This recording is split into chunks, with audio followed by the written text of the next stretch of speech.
Assalamualaikum warahmatullahi wabarakatuh. Bapak Ibu yang dirahmati Allah, alhamdulillah kita masih berada di bulan Ramadan. Bulan yang merupakan syahrul Quran, Quran yang merupakan panduan kehidupan, bahkan memandu Rasulullah SAW bagaimana merubah masyarakat jahiliyah menjadi masyarakat yang islami. Dan kurikulumnya dari Allah langsung, yaitu Al-Quran itu. Maka Bapak Ibu, bahwa penting kita mengetahui perkara apa yang ditanamkan lebih dulu. Maka kita harus lihat karakter, yaitu surah Makkiyah. Nah, Bapak Ibu yang dirahmati Allah, sebagaimana saya jelaskan pada pertemuan sebelumnya, bahwa surah Makkiyah ini ada terkategori dua, yaitu maksud saya surah di dalam Al-Quran itu Makkiyah dan Madaniyah. Nah, Makkiyah selama 13 tahun itulah Rasulullah SAW membangun fondasi, merubah cara pandang kehidupan masyarakat jahiliyah menjadi cara pandang Al-Quran. Maka kita ambil contoh, ketika kita kemarin menyatakan bahwa ada 10 perkara akidah yang harus ditanamkan di dalam diri umat ini, yaitu dihujamkan di dalam relung hatinya sehingga sampai menancap kuat. Itu adalah yang pertama, keimanan terhadap Al-Quran sebagai firman Allah, kemudian pedoman hidup. Kedua, kebenaran kenabian dan kerasulan Muhammad SAW. Lalu yang ketiga, kematian dan kebangkitan. Lalu yang keempat, tentang adanya hisab, perhitungan amal, pertanggungjawaban. Lalu yang kelima, adanya surga dan neraka. Kemudian yang keenam, pertarungan antara hak dan batil, ya. Yang ketujuh, tentang alam sekitar. Yang kedelapan, tentang kisah umat terdahulu. Dan yang kesembilan, tentang hakikat siapa manusia. Dan yang terakhir, Bapak Ibu, tentang akidah di dalam surah Makkiyah itu adalah pengawasan yang gaib Allah SWT. Nah, kita ambil contoh, yaitu sebagai profil contoh adalah yaitu surah apa? Surah Qaf, surah ke-50 di dalam Al-Quran ini. Ya, Bapak Ibu yang dirahmati Allah, surah Qaf itu adalah termasuk surah Makkiyah. Ini kita ambil sebagai contoh saja, profil ya surah Makkiyah, surah Qaf ini. Ya, Bapak Ibu, bahwa tadi ada 10 perkara akidah, yaitu yang pertama tentang apa? Keimanan terhadap Al-Quran. Allah Subhanahu wa taala berfirman di dalam surah Qaf. Di dalam surah Qaf, surah ke-50 itu. Allah katakan a'udzu billahi minasyaitonir rajim, Qaf wal Qur'anil Majid. Ya. Jadi Qaf demi Al-Quran yang sangat mulia. Jadi Al-Quran adalah kitab termulia di dunia. Tidak ada tandingannya. Dia adalah yang utama dan pertama. Dia tolak ukur kebesaran dan kebangkitan. Jika umat ini akrab interaksi dengan Al-Quran, maka dia akan menjadi umat yang maju. Sebaliknya, dia akan menjadi umat yang mundur kalau menjauhi Al-Quran. Tapi kalau umat ini betul-betul menjalankan Al-Quran, diamalkan seluruhnya, maka dia akan menjadi umat termulia. Tapi kalau sebaliknya, ya, dia akan terhina. Seperti yang Allah katakan, ya, ma anzalna alaikal qur'ana litasqa. Setelah Allah berfirman, Toha, ma anzalna alaikal qur'ana litasqa. Toha, tidaklah kami turunkan Al-Quran kepadamu Muhammad supaya kamu hidup susah. Artinya Al-Quran diturunkan oleh Allah bukan untuk menyusahkan manusia, tetapi untuk membahagiakan manusia. Maka kemudian Allah katakan di ayat yang berikutnya nanti, ya, wa man a'rada an dzikri fa innalahu ma'isatan dongka. Jadi siapa yang berpaling dari petunjukku, maka baginya kehidupan yang sempit. Ya, yaitu di dalam surah apa? Surah Toha itu. Surah Toha, ya. Jadi surah Toha itu adalah surah ke-20 ya. Bapak Ibu yang dirahmati Allah, kalau kita buka surah Toha, jadi ayat yang bagian akhir itu. Jadi Allah kan berfirman begini. Qala bitu minha jami'an ba'dukum li ba'din adu fa imma ya'tiyannakum minni hudan famanitaba'a hudaya fala yadillu wa la yasqa. Jadi qala, berfirman Allah Subhanahu wa taala, bitu, turunlah kamu berdua, yaitu Adam dan iblis.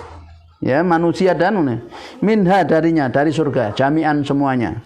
Fa imma ba'dukum li ba'din aduun, maka sebagian kalian manusia akan menjadi musuh bagi sebagian yang lain, yaitu iblis. Fa imma ya'tiyannakum minni hudan, maka sungguh jika datang kepada kalian dariku petunjuk. Faman tabi'a, maka siapa yang Famanittaba hudaya, maka siapa yang mengikuti petunjukku, fala yadillu wala yasqa, maka dia tidak akan tersesat dan tidak akan celaka. Jadi kalau ikut Quran, Quran adalah petunjuk terakhir, maka tidak akan tersesat, ikan celaka. Tapi sebaliknya, waman a'radu an dzikri fa innalahu ma'isatan dongka, siapa yang berpaling dari petunjukku, maka baginya kehidupan yang sempit. Ya, bukan hanya itu, bahkan Allah katakan, wa nahsyuru yaumal qiyamati a'ma, kami akan kumpulkan dalam kondisi buta nanti di hari kiamat. Qala rabbi lima kasartani a'ma wa qad kuntu basyira, berkatalah orang yang dikumpulkan dalam kondisi buta itu, ya Tuhanku, kenapa kau kumpulkan aku dalam kondisi buta, padahal wa qad kuntu basyira, dulu saya ketika di dunia bisa melihat. Apa jawaban Allah? Qala kadzalika atatka ayatuna fanasitaha, seperti itulah karena ketika di dunia kami turunkan kepadamu ayat kami, tapi kamu tidak peduli. Wa kadzalika yauma tunsa, maka demikian pula pada hari ini kamu tidak diperdulikan oleh Allah Subhanahu wa taala. Jadi Bapak Ibu, maka Al-Qur'an adalah kitab termulia di dunia. Ya, tidak ada kitab yang melampaui Al-Qur'an kemuliaannya. Nah, dan siapa yang menjalankan mengikuti Al-Quran, pasti dia akan apa?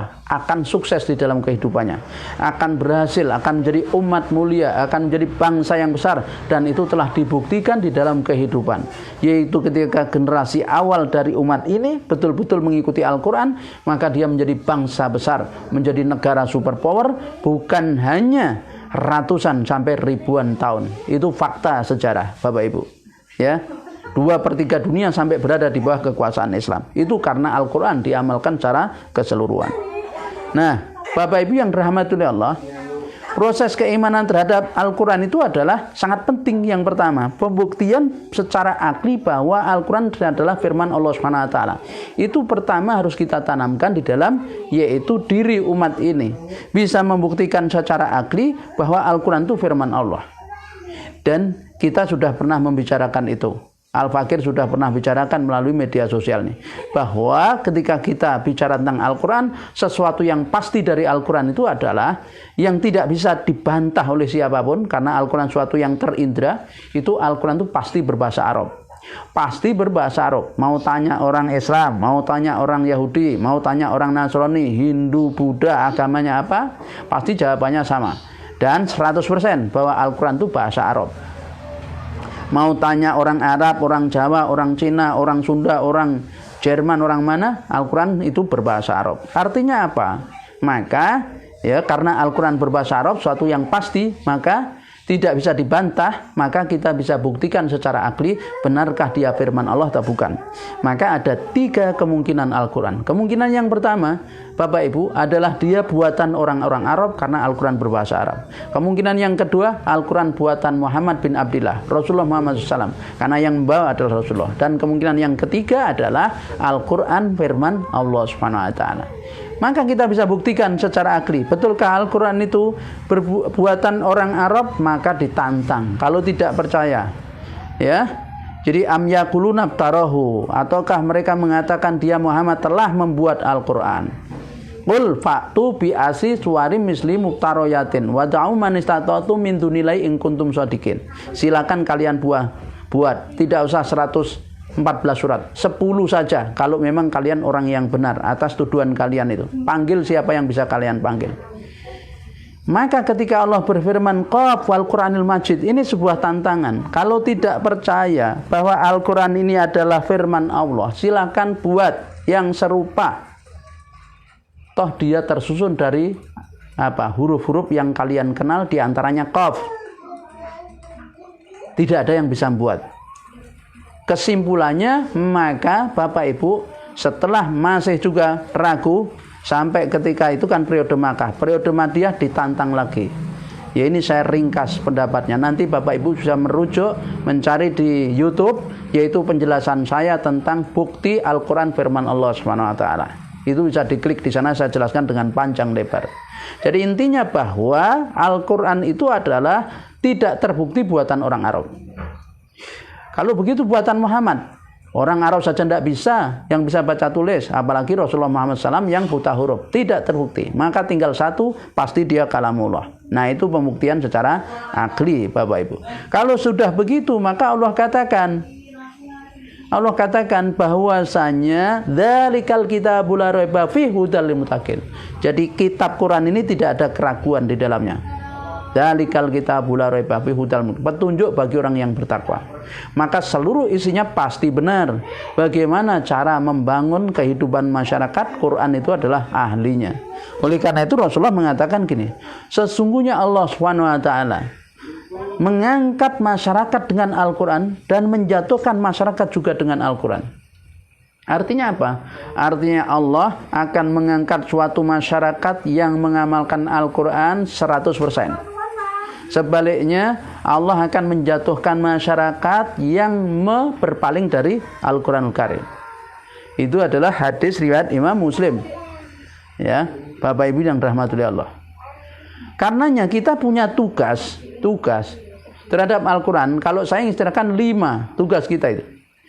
Kewajiban terhadap Al-Quran. Ini juga sudah Al-Fakir jelaskan di dalam, yaitu satu tema tentang 5 kewajiban terhadap Al-Quran. Tapi kalau menurut Dr. Abdul Majid Al-Ghili Al-Yamani 7 beliau, yaitu tahsin, ya, tahsin, yakni memperbaiki bacaan, tilawah, kemudian tahfidz, tatbik, tadabbur, tafsir, dan taklim, mendakwakan.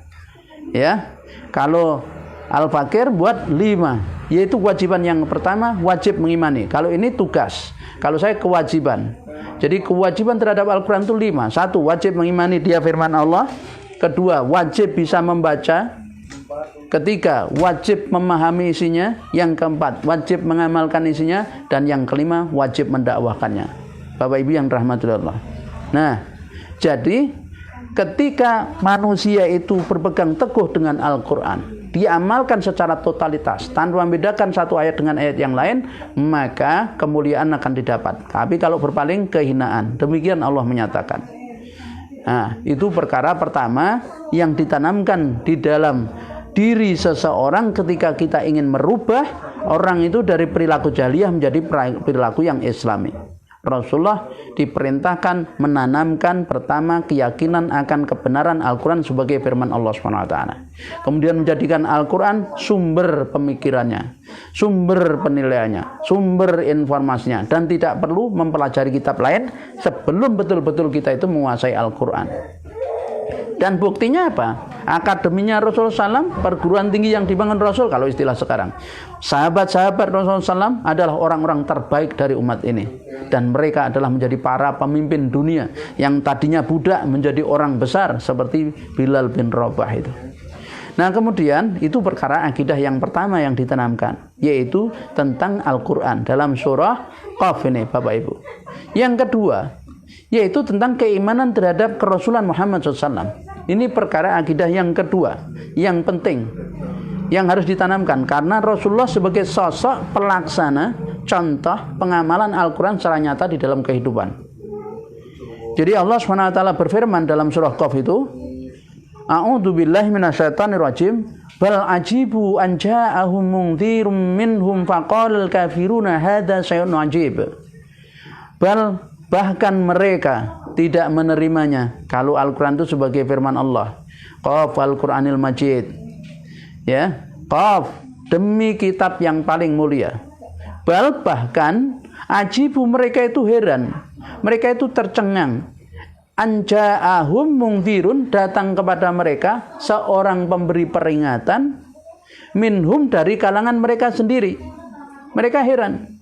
Faqalal kafiruna, berkatalah orang-orang kafir itu, hadza syai'un ajib, ini sungguh sesuatu yang amat ajaib, amat aneh. Mereka, menurut mereka, masa Nabi pemberi peringatan kok dari kalangan kita manusia? Kan sama. Padahal kita lihat Rasulullah SAW itu hidup di tengah mereka, Bapak Ibu. Mereka kenal, bahkan mereka sendiri yang memberi gelar Al-Amin sebelum Rasulullah SAW diangkat menjadi Nabi dan Rasul. Bahkan mereka begitu percayanya kepada Rasulullah sampai menitipkan apa-apa kepada Rasul. Bahkan ketika Rasul sebelum menyampaikan berita kenabian, Rasulullah ngetes, kalau misalnya aku beritahukan bahwa di balik gunung ini ada pasukan akan menyerang kalian, apa kalian percaya? Mereka semua menjawab percaya, karena selama ini engkau tidak pernah dusta. Tapi begitu kemudian Rasul menyampaikan bahwa dia adalah utusan Allah, mereka ramai-ramai menolaknya. Mereka mengatakan, ya hada syai'un ajib, ini sesuatu yang sangat-sangat aneh. Maka Bapak Ibu, secara akli, keimanan terhadap Muhammad SAW sebagai seorang Nabi dan Rasul itu kan apa? Bukti Nabi dan Rasul itu. Bagaimana Bapak Ibu? Bukti Nabi dan Rasul itu apa? Al-Fakir juga sudah bahas di dalam Al-Quran sebagai mukjizat terbesar Rasul SAW. Bahwa bukti seorang Nabi dan Rasul itu satu mukjizat. Dia membawa mukjizat. Disitulah kenapa Al-Quran ini ya harus ditanamkan pertama kali, karena dia mukjizat yang luar biasa, yang terbesar yang dibawa oleh Rasulullah SAW, yang tidak ada tandingannya dengan Rasul-Rasul sebelumnya. Kenapa? Karena mukjizat Rasul yang berupa Al-Quran ini, Bapak Ibu, ya, yang berupa Al-Quran ini apa? Tidak lenyap walaupun Rasulullah sudah wafat. Mukjizat Rasulullah Al-Quran ini abadi sampai hari kiamat, sampai detik ini. Meskipun Rasulullah sudah wafat, mukjizatnya masih ada di tengah masyarakat. Itulah salah satu rahasia kenapa pengikut Rasul adalah paling banyak, Bapak Ibu. Ya. Nah, jadi kalau kita sudah ternyata tidak ada yang mampu membuktikan, membuat tandingan semisal Al-Quran, tidak ada yang mampu. Ketika Allah mengatakan wa in kuntum fi raibim mimma nazzalna ala abdina fa'tu bi suratin min mislih wa ta'u suhada'akum min dunillahi in kuntum shadiqin. Jika kalian masih ragu akan kebenaran Al-Quran firman Allah, silahkan buat yang satu buah surat saja yang serupa. Wa ta'u suhada'akum min dunillah, panggil penolong-penolong kalian selain Allah, in kuntum shadiqin, jika kalian orang yang benar. Ternyata tidak ada yang mampu. Maka Allah katakan fa'ilam tafalu, maka jika kalian tidak bisa membuat, walan tafalu, dan kalian tidak akan pernah bisa membuat. Fattaqun narol lati waquduhan nas wal hijarah, maka takutlah kalian kepada api neraka yang bahan bakarnya manusia dan batuan, yang disediakan uiddat lil kafirin. Maka Bapak Ibu yang dirahmati oleh Allah, nah, karena tidak ada yang bisa menandingi Al-Quran, maka Al-Quran menjadi mukjizat, melemahkan orang, dan dia dibawa oleh Rasul. Karena Al-Quran sudah kita buktikan dia firman Allah, dan tidaklah menerima firman Allah kecuali seorang Nabi, maka disitulah Bapak Ibu dengan memastikan kita secara akli bahwa Muhammad bin Abdillah adalah pasti utusan Allah. Ya. Jadi Bapak Ibu yang dirahmati Allah, maka pasti dijamin benarnya Rasulullah SAW itu.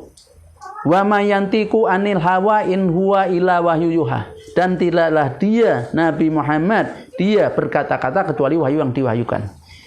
Ya. Wallahu ya'simuka minan nas, wallahu ya'simuka minan nas. Allah pun menjamin, dan Allah menjaminmu dari gangguan manusia. Maka tidak ada yang bisa mencelakai Rasulullah SAW. Dan Rasulullah terjaga dari perbuatan dosa, maksum Bapak Ibu. Nah, adapun ketika kita ingin mengenal secara detail siapakah Rasulullah SAW, bagaimana perilakunya setelah turun Al-Quran, setelah dipandu oleh Allah, Rasulullah bukan hanya akhlakul karim, tapi akhlakun azim. Ya, jadi Rasulullah itu adalah di atas akhlak yang agung. La ala khuluqin azim. Jadi di atas akhlak yang agung. Nah, Bapak Ibu yang rahmatullahi Allah, untuk mengenal itu siapa Rasul, maka Al-Quran. Al-Quran yang berjalan itulah Rasulullah SAW. Karena dia terbukti sebagai Nabi Rasul, maka yang berhak untuk menjelaskan pengamalan penerapan Al-Quran adalah Rasulullah SAW. Di dalam hadis-hadisnya, termasuk di dalam sirah nabinya atau perjalanan hidup beliau. Nah, Bapak Ibu yang dirahmati Allah, jadi itu perkara akidah yang kedua yang dibicarakan tentang, yaitu apa? Yakni keimanan terhadap pembuktian kebenaran Muhammad sebagai utusan Allah Subhanahu wa taala, Muhammad Rasulullah. Nah, kemudian Bapak Ibu, kalau sudah masyarakat dia meyakini bahwa Muhammad bin Abdillah itu adalah utusan Allah, maka dia menjadi satu-satunya orang yang punya hak kewenangan untuk menjelaskan Al-Quran dan mencontohkan pengamalannya. Maka dia kemudian menjadi contoh bagi seluruh aspek kehidupan manusia. Laqad kana lakum fi rasulillahi uswatun hasanatun liman kana yarjullaha wal yaumal akhir wa dzakara katsira. Jadi Rasul betul-betul menjadi teladan dalam seluruh aspek kehidupan, termasuk dalam membangun sebuah negara sehingga menjadi negara besar. Ya. Nah, Bapak Ibu yang dirahmati Allah. Jadi itu perkara kedua yang penting untuk ditanamkan di dalam diri umat supaya tidak mengambil contoh yang lain. Maka Nabi itu hanya Rasulullah Muhammad SAW. Dalam apa? Berekonomi, berpolitik, berkeluarga, bernegara dan semuanya. Ya, karena Rasulullah di samping sebagai Nabi dan Rasul juga sebagai kepala negara. Bapak Ibu yang dirahmati Allah. Kemudian yang ketiga, perkara akidah yang dibahas di dalam surah Qaf ini sebagai salah satu profil surah Makkiyah adalah apa? Tentang kematian dan kebangkitan. Bapak Ibu. Ketika Allah Subhanahu wa taala berfirman, "A'udzubillahi minasyaitonir rajim" dalam surah Qaf ini, "A idza mitna wa kunna turaban dzalika raj'un ba'id qad alimna ma tanqusul ardu minhum wa indana kitabun hafid." A idza mitna wa kunna turaban dzalika raj'un ba'id. Jadi apakah idza, apabila mitna kami telah mati wa kunna turaban dan kami menjadi debu tanah, dzalika raj'un ba'id, kami itu akan dikembalikan lagi. Dzalika raj'un ba'id, sungguh ini adalah pengembalian yang tidak mungkin, yang sangat jauh. Qad alimna ma tanqusul ardu minhum wa indana kitabun hafid. Qad sungguh alimna kami telah mengetahui ma tanqusul ardu, yaitu apa yang dihancurkan oleh bumi dari tubuh-tubuh minhum mereka itu. Wa indana kitabun hafid, dan di sisi kamilah ada kitab yang memelihara atau yang mencatat itu. Jadi di ayat ini Bapak Ibu yang dirahmati Allah, Allah mengingatkan dan menanamkan bahwa manusia itu nanti kalau sudah mati, manusia pasti mati. Pasti mati itu sesuatu yang jelas. Dan nanti setelah mati akan dibangkitkan dari kehidupan, Bapak Ibu, dan dibangkitkan itu akan dimintai pertanggungjawaban. Jadi keimanan bahwa kita itu akan mati penting. Ya, kullu nafsin dha'iqatul maut, yang berjiwa pasti mati. Aina ma takunu yudrikul maut, dimanapun kalian berada kematian akan menjemput.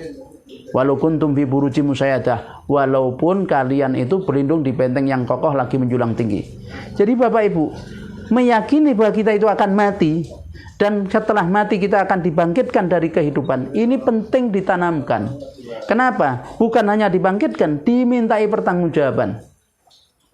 Ya, dimintai pertanggungjawaban. Karena ketika orang punya keyakinan itu, maka dia akan berhati-hati di dalam kehidupan ini. Maka tema kematian ini akan membangun visi generasi yang menguatkan karakter dan mencerdaskan mereka. Rasul mengatakan, karena al-kayyisu man dana nafsahu wa amila lima ba'dal maut. Karena orang itu akan menjadi cerdas, ya.